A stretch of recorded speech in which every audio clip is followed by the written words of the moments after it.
광고 우리 한 가지 더 추가할 것이 있습니다. 우리 김혜경 간사님이 이제 지난 결혼을 하셨고 또 이제는 성인이 되셨습니다. 김혜경 간사님이 신혼여행을 잘 다녀오셨는데 우리 김경돈 장로님의 아드님이죠. 감사하다고 떡을 준비해 주셨습니다. 그래서 나가실 때 우리 떡을 하나씩 꼭 하나씩입니다. 2개씩 그래서 꼭 우리 떡을 하나씩 맛있게 드시면서 우리 귀한 가정을 좀 축복해 주시면 감사하겠습니다. 오늘 하나님의 말씀은 영적 방역이 시급하다라는 제목입니다. 방역은 전염병이 발생하거나 유행하는 것을 미리 막는 것이죠. 느헤미야 7장에 나타나는 우리 말씀은 하나님께서 이 공동체를 아주 신실하게 보호하길 원하신다는 우리 말씀입니다. 느헤미야는 자기 동생 하나니가 아주 먼 거리를 와서 예루살렘이 회파되었다라는 소식을 듣고 슬퍼하던 중에 그 슬픈 표정도 아닥사스다 왕에게 들키죠. 그래서 하나님의 은혜로운 손길, 이 하나님의 계획하심의 한 점을 걸어가는 느헤미야는 이제 꿈을 품게 되고 기도하게 됩니다. 결국 예루살렘의 총독으로 와서 52일 만에 성벽을 다 건축하게 됩니다. 그러나 내부적으로 또 외부적으로 많은 시련과 고난이 있었어요. 10번도 넘게, 수십 번도 넘게 오노평지에서 만나자. 음모와 계략이죠. 하지만 한 곳에 집중하고 또 오직 하나님의 성벽 짓는 일에 집중했던 느헤미야는 수십 년간 하지 못했던 이 성벽 일 52일 만에 준공하게 됩니다. 그러면 이제 좀 쉬어도 될 것 같은데 느헤미야가 처음으로 돌아가서 아닥사스다 왕궁에 있을 때 그 처음 마음을 한번 생각해 보십시오. 오늘 7장에는 사람을 세우고 또 사람들을 조직해서 인구조사를 해서 하나님 앞에 거룩한 공동체가 되려고 하는데 성벽을 세우는 것은 느헤미야의 그 원론적인 목표와 목적은 아니었어요. 사실 성벽과 그 성문이 불타고 대파되었다는 소식을 들어서 내가 그것을 세워야겠다라는 꿈과 비전을 품기는 했지만 그것만이 목표가 아니었다는 것입니다. 만약에 성벽이 목표였다면 그것이 완전히 전략이었고 그게 인생의 목적이고 끝이었다면 이제 쉬어야겠죠. 그리고 다 끝났다, 잔치를 벌이자, 내가 얼마나 위대하냐, 또는 왕이 되십시오라는 그런 말에 또 귀가 팔랑팔랑거렸을지도 모르겠어요. 하지만 느헤미야는 하나님과 교제하고 소통하고 있었던 사람으로 하나님께서 원하시는 이스라엘, 하나님께서 원하시는 건강한 공동체가 무엇인지를 꿈꾸고 있었을 것입니다. 그래서 성벽이 먼저 필요했고 그 안에 성전을 보호하고 그 안에 민족들과 백성들이 살아갈 수 있도록 필요했던 것이 무엇입니까? 성벽이었죠. 우리가 원하는 따뜻한 가정을 이룰 때 우리가 집만 사면 가정이 다 이루어지지 않는 것 같이 그 가정, 집을 사는 것은 가정을 보호하기 위한 울타리고 틀이잖아요. 따뜻함을 주기 위한, 안전하게 가족을 보호하기 위한 틀이지 이제부터 이제 사랑하는 사람들과 함께 교제하고 대화하고 하나님의 거룩한 가정이 될 수 있도록 그날 저녁에 치킨도 사와야 되는 것이고, 그쵸? 그리고 아내의 발을 이렇게 주물러 줘야 되기도 하는 것이고, 자녀에게 따끔하게 한마디도 해야 되는 것이고, 가르쳐 줘야 되는 것이고 하는 이제 그 귀한 가족은 그 공동체 안에서 시작돼야 된다는 것입니다. 그러니까 느헤미야는 뭘 보고 있었냐면 하나님의 거룩한 공동체가 세워져야 한다.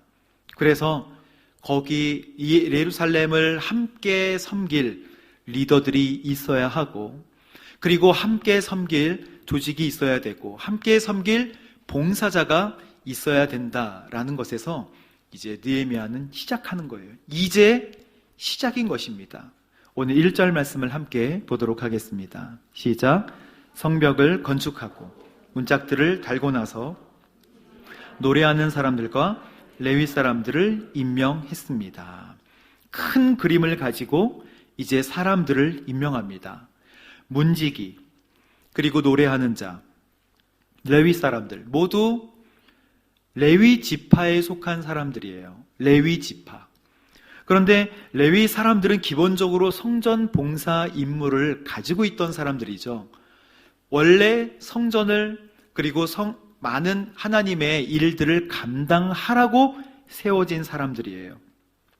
그런데 성벽도 성전과 같이 보호해야 할 필요가 생겼어요. 왜냐하면 성벽이 없으면 성전도 보호할 수 없기 때문에 이 성벽도 보호하기 위해서 이제 문지기를 다시 세웁니다.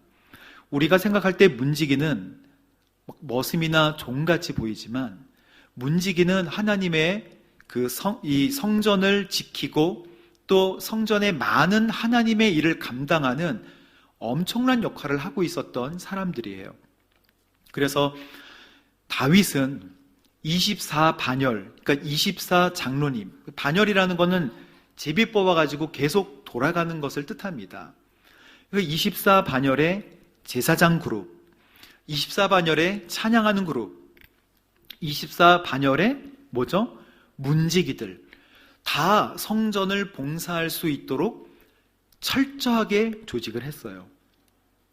그래서 느헤미야도 사실은 옛날에 영화로웠던 하나님께 영광 돌리던 모델이 있었을 텐데 바로 다윗과 솔로몬 시대에 그 성전과 그 안에서 예배드리던 모습을 상상하고 있었을 것입니다. 이거는 저의 상상이 아니라 하나님의 말씀을 제가 뒤에서부터 찾아보니까 그 말씀이 느헤미야가 이것을 생각했구나, 이것을 염두에 두었구나라고 알 수 있게 됐어요. 그래서 느헤미야의 큰 그림은 무엇이냐면 하나님의 거룩한 공동체가 결국에는 세워지는 것인데 결국 첫 번째는 사람을 세워야죠. 두 번째는 율법을 읽으면서 이제 그 다음 단계는 사람들의 귀에 하나님의 말씀을 울리게 하는 그것을 계획했어요. 그래서 이 다음 장에 보면 에스라가 이제 말씀을 펴서 하나님의 말씀을 읽는데 사람들이 눈물을 흘리면서 회개를 합니다.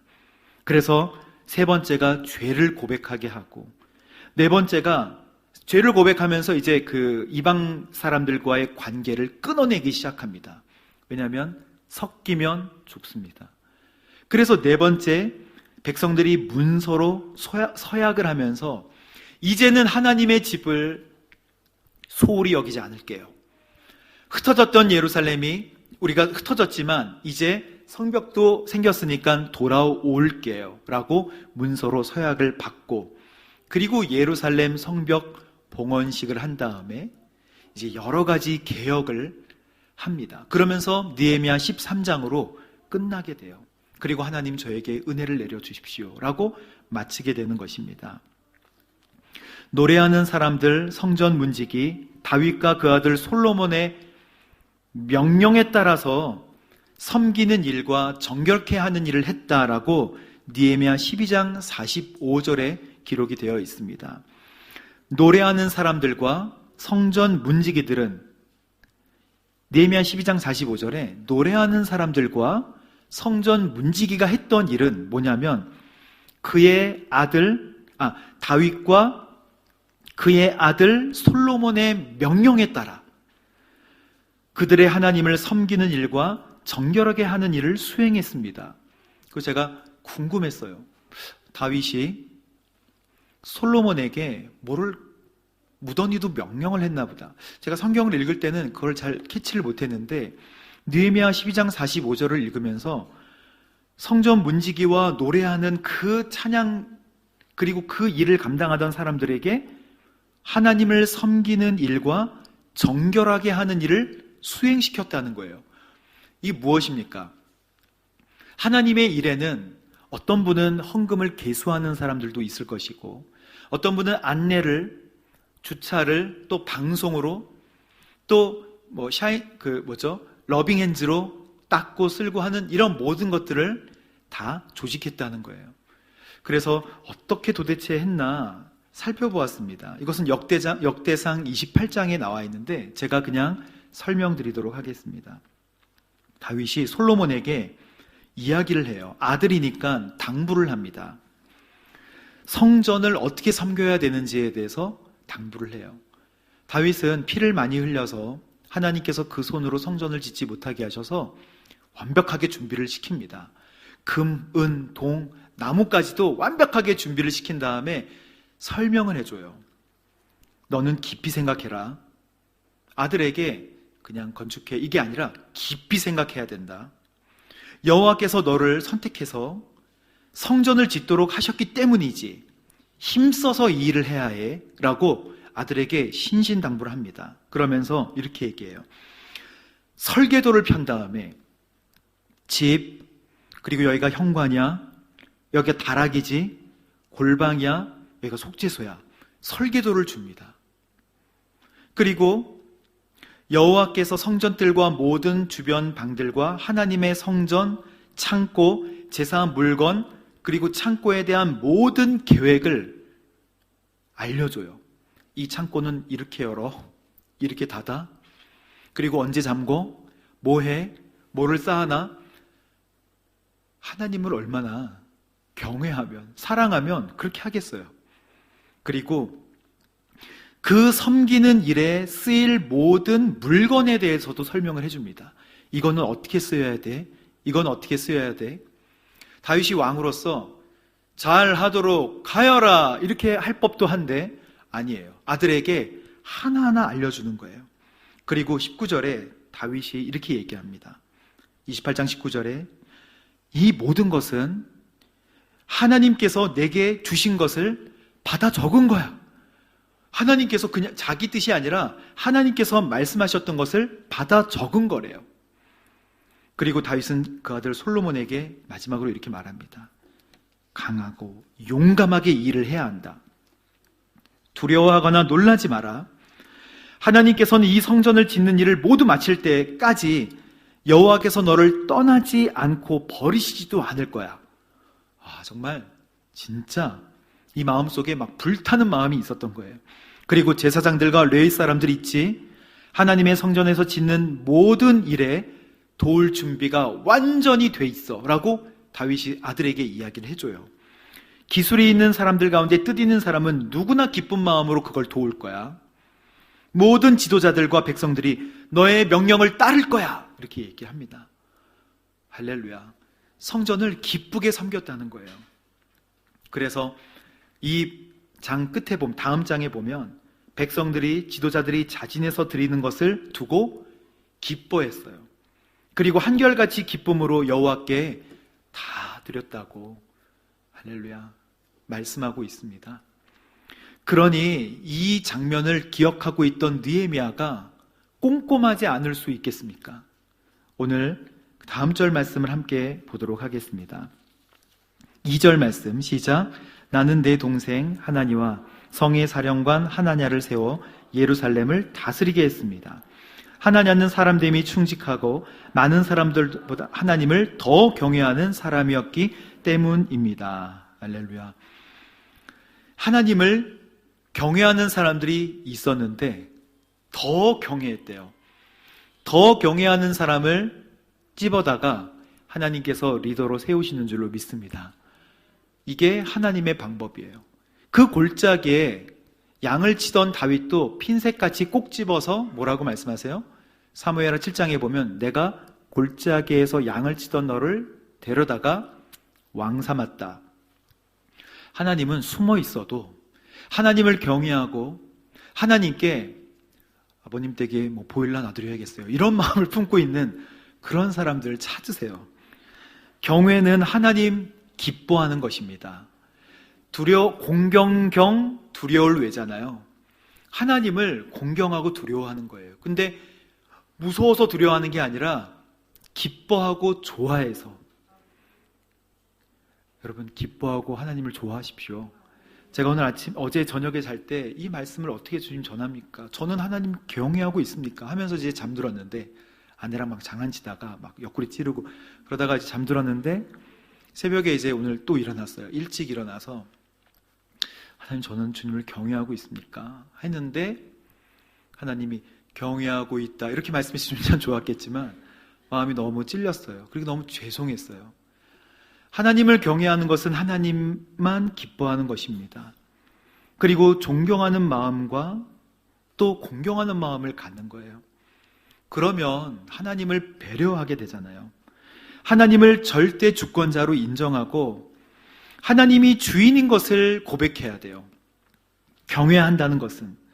그리고 나 스스로 나의 삶을 잘 이어갈 수 없다는 것조차도 고백해야 됩니다.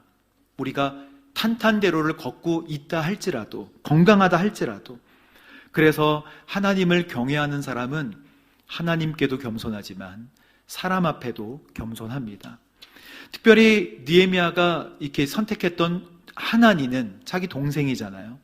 근데 이 동생을 팔이 안으로 굽는구나, 그 동생을 리더로 세우나 할 수 있겠지만 하나님께서 귀하게 쓰시는 사람인 줄 믿습니다. 왜냐하면 예루살렘의 안타까운 마음을 보고 1600km나 되는 자기 형에게 찾아와서 예루살렘 성이 불타고 있어요 라고 이야기했기 때문에 그 궁일한 마음과 그 성실한 마음을 형이 인정했던 거죠.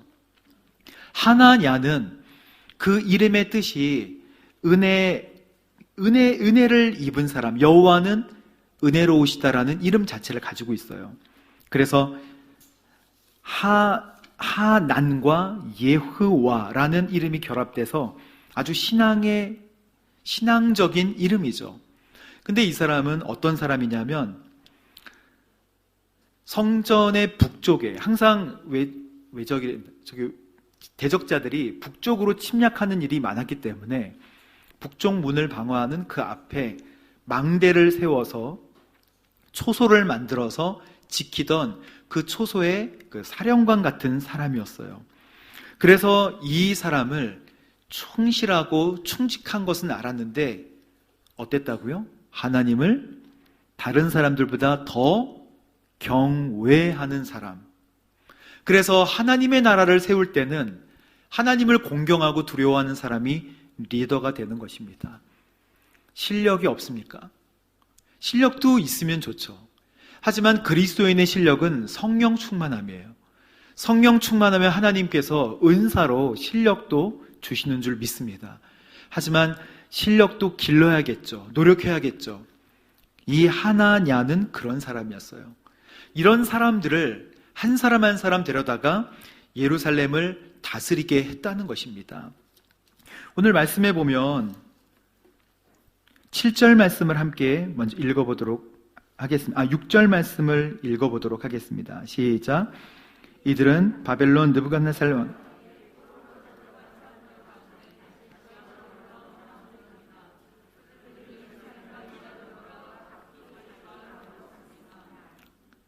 아멘. 예루살렘의 성전이 완벽하게 세워져 있지 않을 때는 이방 사람들의 공격이 너무 많아서 이 성 안에 살고 있는 사람들이 어려웠던 거예요. 더 이상 성 안에 살지 못하자 흩어져서 외부에서 군데군데 살았던 것입니다. 그래서 7장에서는 인구 조사를 하게 되는 것입니다. 왜 그러냐면 성전을 방어할 사람이, 성벽 방어할 사람, 성전을 방어하고 지킬 사람이 없기 때문에. 그래서 우리 3절 말씀을 함께 읽어보도록 하겠습니다. 시작. 내가 그들에게 말했습니다. 해가 높이 뜰 때까지 예루살렘 성문들을 열지 말고 문지기가 지키고 있는 동안에도 문을 단단히 닫고 빗장을 질러 놓아야 한다. 그리고 예루살렘 주민들을 미로 세워 각기 지정된 초소와 자기 집 앞을 지키게 하라. 왜 이렇게 했을까요? 왜 이렇게 했냐면 사람이 모자랐기 때문에. 그래서 사람들에 대한 인구조사가 필요했고 많은 사람들이 다 흩어졌기 때문에 이제 느헤미야는 인구조사를 실시하게 됩니다. 그런데 많은 사람들을 모으기 전에 사람을 임명을 했는데 하나님 경외하는 사람을 임명했다는 것이죠. 두려워하고 하나님을 공경하는 사람. 그래서 우리 부모들, 저희 그리스도인 된 모든 부모들은 하나님 경외하는 것을 자녀들에게도 가르쳐 줄 수 있다는 것을 꼭 기억해야 됩니다. 하나님 경외하는 사람을 하나님께서 쓰신다고 말했죠. 하나님 경외하는 것을 본인 스스로 할 수 있는 게 아니라 부모가 하나님을 경외하는 모습을 보여줄 때 그것은 전파가 된다는 거예요. 그래서 경외하는 것은 가르치고 배울 수도 있다는 것입니다. 신명기 4장 10절 말씀을 함께 보고 넘어가도록 하겠습니다. 신명기 4장 10절 말씀. 하나님께서 약속의 땅에서 이스라엘 백성을 왕으로 세워야겠다는 생각이 날 때의 이야기예요. 시작. 너희가 호렙산에서 너희 하나님 여호와 앞에 섰던 그날을 기억하라. 내게 말씀하셨다. 백성들을 모아 내 말을 듣게 하여라. 그들이 그 땅에 사는 동안 그 자녀들에게도 가르치도록 말이다. 이게 하나님께서 이스라엘이 나라로 이렇게 왕을 가지지 못하고 왕이 있기 전에 말씀하신 내용이에요. 너희가 나중에 왕을 달라 그럴 텐데 백성들이 왕을 세워야겠다는 생각이 들 때 뭐라고 어떻게 한다고요? 나를 경외하는 것을 배우고 그 자녀들에게도 가르쳐야 된다. 그러면 왕이 세워진 다음에는 하나님께서 뭐라고 설명하실까요? 신명기 17장 19절 말씀을 함께 읽어보도록 하겠습니다. 시작. 그가 왕 위에 오르거든 이 율법서의 등사본을 레위 사람 제사장 앞에서 책에 기록하여 이것을 항상 곁에 두어 그 평생 동안 읽어서 하나님 여호와를 경외하고 이 율법과 이 규례의 모든 말씀을 삼가 지키는 것을 배우고. 왕 전에는 경외하는 것을 배워야 된다. 왕이 세워진 다음에 어떻게 해요? 그 왕은 율법의 등사본을, 복사본을 가지고 평생 동안 읽어서 하나님을 경외하는 민족이 돼야 한다. 그러니 하나님 경외하는 이 하나님 경외가 두려워하고 공경하는 것이 얼마나 우리 삶에 중요한 것입니까? 오늘 말씀의 결론은 이거예요. 하나님 경외함을 품고 집에 돌아가시게 되길 바랍니다. 그래서 1분 1초도 하나님 경외하는 것, 하나님 앞에 서려고 하는 것을 버리지 말고 떠나지 마십시오. 느헤미야의 담대함은 어디서 나왔냐면, 그 지혜는 어디서 나왔냐면 느헤미야 4장 14절에 하나님을 두려워하는 믿음에서 나오는 거예요. 그래서 대적에게도 물러나지 않고 꿋꿋하게 이 일들을 할 수 있었습니다. 토마스 왓슨 목사님이 하나님을 경외하는 사람이라는 책에서 하나님 경외하는 사람은 하나님을 항상 바라보며 그분의 광대하심을 묵상하는 사람이. 그래서 하나님을 두려워하지 않는 사람들, 우리 모두가 하나님을 염두에 두고 있지 않고 두려워하고 있지 않으면 그것은 하나님의 위대하심을 생각하지 않는 거예요. 하나님이 전지전능하신 분이라고 생각하지 않는 거예요. 아니, 잊어버린 거예요. 까먹은 것이죠.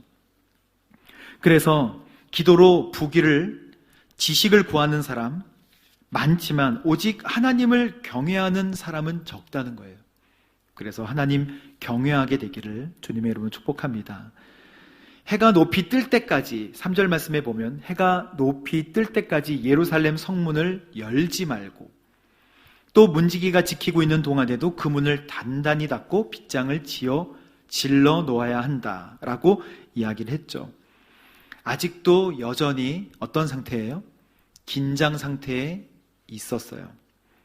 그래서 여전히 사실 성문은 이게 해가 뜨기 전에 열어놓고 다 지면 닫는 건데 해가 완전히 중천에 오를 때까지 열지 말고 열어도 조심해서 하여튼 필요한 사람만 들어오게 하고 계속 빗장을 넣어놔야 된다라고 하나하나 세심하게 이 이 성벽이 무너지지 않도록, 그리고 성전의 예배가 무너지지 않도록 세심하게 한 사람 한 사람 관리를 했다는 것입니다.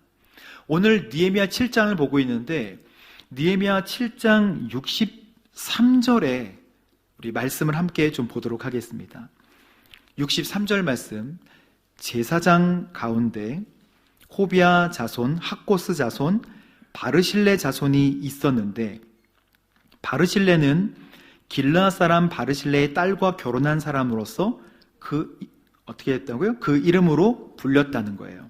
64절, 이들은 자기의 족보를 찾았지만 얻지 못하고 결국 부정하게 여겨져 제사장 계열에 들지 못했습니다. 이 7장에는 어떤 자손이 몇 명이고 어떤 자손이 몇 명이고 어떤 자손이 몇 명이고 왜 이렇게 세나요? 그건 에스라 2장에 나오는 내용을 똑같이 반복하고 있는데 1차 귀환했던 사람들의 족보를 다시 꺼내서 이 사람들을 찾아보고 있는 거예요. 근데 이 사람들이 지금 예루살렘 성벽 안에 살지 않는다는 거예요. 왜냐하면 성벽이 없었을 때 이방 민족의 침입으로 인해서 이 사람들이 다 흩어졌던 거예요. 그렇기 때문에 다시 모아서 하나님의 말씀을 듣고 성전 옆에서 생활할 수 있도록 느헤미야가 생각하고 또 생각하고 결국 엑스라 학사가 물문 앞에서 모든 광장에 거의 모든 사람들을 데려다 놓고 하나님의 말씀을 읽어줄 때, 하나님의 말씀이 그 귀에 울릴 때 무릎 꿇고 회개하는 역사가 일어난 줄로 믿습니다. 이렇게 공동체가 세워지게 되는 것이죠. 그런데 성문을, 빗장을, 그리고 문 여는 시간을 하나하나 체크했듯이 사람도 하나하나 진짜 깐깐하게 세웠는데요. 정말 깐깐하게. 오늘 이 말씀에 제사장들의 이름이 나오잖아요. 학고스 자손, 바르실레 자손, 또 길르앗 사람 바르실레의 딸과 결혼한 사람. 근데 이 사람들이 제사장 가문이라고 생각하고 그렇게 본인들 스스로 이야기하는데 뭐가 없어요? 족보가 없는 거예요. 우리는 지금 위기 상황이고 위급한 시대에 제사장 가문이라고 하면 그 역할을 차분하게 잘 감당해 주십시오 라고 세울 법도 한데 족보가 없으니까 세우지 않는 거예요. 65절 말씀을 보도록 하겠습니다. 그래서 총독은 그들에게 명령해 우림과 둠밈으로 다스리는 제사장이 나오기 전에는 지성물을 먹지 못하게 했습니다. 제사장으로서 활동을 할 수 없도록 막은 거예요. 왜요? 제사장 가문이 혹시 아닐 수도 있기 때문에. 왜 중요한가요, 이게? 느헤미야가 이 느헤미야 12장, 13장에 보면 너희가 이렇게 제사장의 자격을 잊어버리고 레위 사람의 조건을 잊어버렸기 때문에 성전 안의 큰 방을 다른 사람에게 내주고 이방인에게 내준 것 아니냐. 그러면서 막 물건을 집어 던지는, 그리고 머리 끄댕이라고, 이거는 표준어인지 모르겠지만 머리를 잡는 장면이 막 나와요. 마치 성전에서 예수님이 막 장사하는 사람의 이걸 막 엎듯이 그렇게 느헤미야가 흥분해가지고 깨끗하고 정결하게 하려고 하는 모습이 보인다는 거예요. 왜 그렇습니까? 느헤미야가 직접 말로 이야기할 때, 그래서 솔로몬을 하나님께서 그렇게 사랑해 주셨지만 솔로몬이 이방 여인들과 함께 결혼한 것 때문에 그 나라가 반쪽이 된 것 아니겠느냐라고 하면서 막 역정을 내면서 사람들이 가르치는 모습이 나옵니다. 다윗과 솔로몬의 역사를 알고 있었다는 거예요. 왜 나라가 분열되어졌는지, 왜 사람들이 힘들어졌는지, 왜 어려움을 당하게 됐는지를 생생하게 이야기하고 있다는 것입니다. 그 하나님의 역사를 기억하고. 그래서 북이스라엘과 남유다로 나뉘었지만 북이스라엘은 여로보암이 통치하고 남유다는 르호보암, 솔로몬의 아들이 통치하잖아요. 그런데 북이스라엘은 아수르에게 멸망하게 되지만 그 멸망의 원인이 우리가 예상했던 대로예요. 섞이면 무너지는 거예요. 자기가 왕이니까, 여로보암이 자기가 왕이니까 왕권을 잘 유지하고 싶겠죠. 그러나 1년에 한 번씩 하나님 앞에 나와서 제사드리라고 하는, 예배드리라고 하는 그 하나님의 명령을 지키러 북이스라엘 사람들도 이제 남유다의 예루살렘으로 다 와야 되는 거예요. 그거 하기 싫어서 이제 베델과 단에 각각 제사의 장소를 마련해 놓고 금송아지를 만들어서 이게 신이다라고 제사하게 하고 예배드리게 합니다. 그리고 아론의 자손으로부터 나오는 그 제사장 계열을 무시하고 제사장 하고 싶은 사람, 열정 있는 사람 손들어 보세요 해서 그 사람을 제사장으로 세워요. 결국 처음에는 열심히 했겠죠. 하지만 아주 작은 각이 시간이 지나면 크게 벌어지게 되는 것입니다. 나중에는 다 허용해 줬겠죠. 그래서 제사도 하나님도 다 잊어버리게 되고 마음껏 우상신을 섬기다가 멸망한 것 아니겠습니까? 솔로몬도 허용하지 않았어요. 나라를 부강하게 하기 위해서 정략 결혼을 했지만 처음에는 정말 날카로운 칼과 같이 얘기했을 거예요. 첩이 아내가 300, 첩이 700, 1000명씩이나 되는 자기의 부인들을 데리고 같이 살았잖아요. 누가 자기 아내인지도 몰랐을 거예요. 저 실례지만 제가 아내입니다. 그렇습니까? 이렇게. 그런데 그 아내들이 자기가 살던 지방에 어떤 그 형상물들을 가지고 와서 여보 이거 우리 성전에 갖다 놓거나 제가 좀 섬겨도 될까요? 안 돼. 젊었을 때는 솔로몬도 안 돼. 하나님만 섬겨야지 라고 이야기했을 거예요. 그러나 섞이면 어떻게 된다고요? 무너집니다. 결국 솔로몬이 나이가 들었을 때 기침 콜록콜록 하면서 이렇게 하면서 여보 이거 섬겨도 될까요? 그래 섬기지. 나중에는 타협하게 되는 거예요. 그래서 나라가 무너지게 되는 것입니다. 그걸 기억하고 있던 느헤미야가 철저하게 안 된다고 한 거예요. 그래서 오늘 6절 말씀에 고향으로 돌아온 사람들 각기 자기 마을로 예루살렘 성에 와서 각기 자기 마을로 가서 이제 함께 모였을 때 하나님의 말씀을 듣게 하고 회개하게 하고 서명하게 하고 하나님의 집을 잘 간수하겠습니다라고 하나님 사랑하는 열정을 심어주면서 하나하나 정리해가는 느헤미야의 리더십 어디서 나온다고요? 하나님 경외하는 마음에서 나오는 줄 믿습니다. 오늘 이 말씀을 기억하고 집에 가실 때 부부와 함께 하나님 경외하며 무릎 꿇고 기도하는 모습으로 기도하게 되기를 주님의 이름으로 축복합니다. 자녀들이 보고 분명히 배우게 될 것입니다. 함께 기도하겠습니다.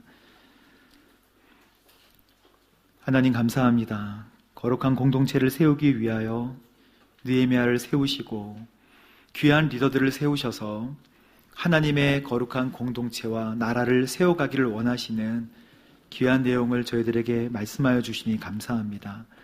오직 하나님 경외하는 것을 배우고 그대로 실천하는 거룩한 저희들 될 수 있도록 주님 인도하여 주옵소서. 예수님의 이름으로 기도합니다. 아멘.